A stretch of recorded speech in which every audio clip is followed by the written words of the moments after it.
From the studios of Books in Motion, this is Daniel Giorello, reading Great Battles for Boys, Book 4, The Civil War, by Joseph Giorello with Sabella Giorello.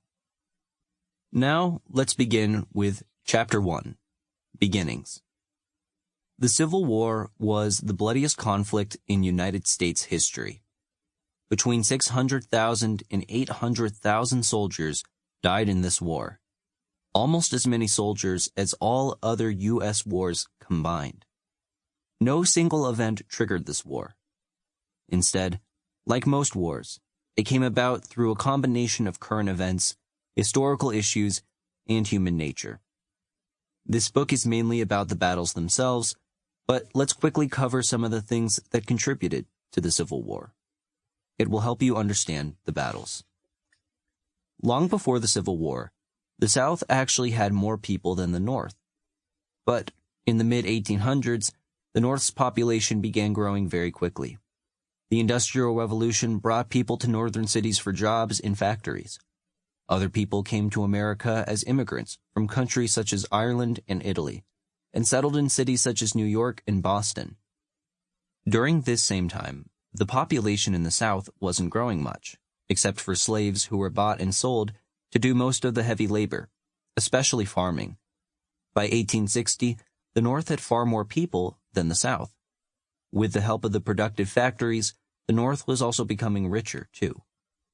The South had money coming in from farming crops, particularly cotton. The Southern farms, called plantations, stretched across huge areas and required a lot of hard work to maintain. Today, farmers can use modern equipment such as tractors. However, in the 1800s, farm work was done by people and animals such as mules and horses.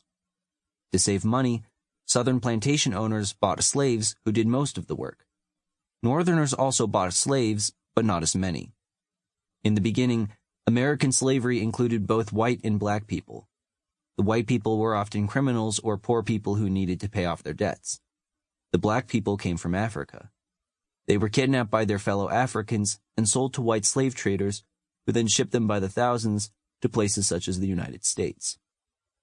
These kidnapped Africans were then sold to the highest bidder. Some of them later earned freedom after working for a certain number of years.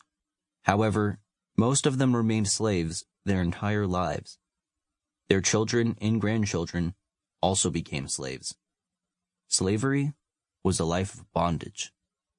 Many free Americans, including some Southerners, hated slavery. But it was allowed to continue, especially in the South, for economic and political reasons. There were also some bad cultural reasons. Sadly, many white people saw black Africans as inferior. Those prejudices ran deep in the mostly white North and South. In the North, a movement to end slavery was started.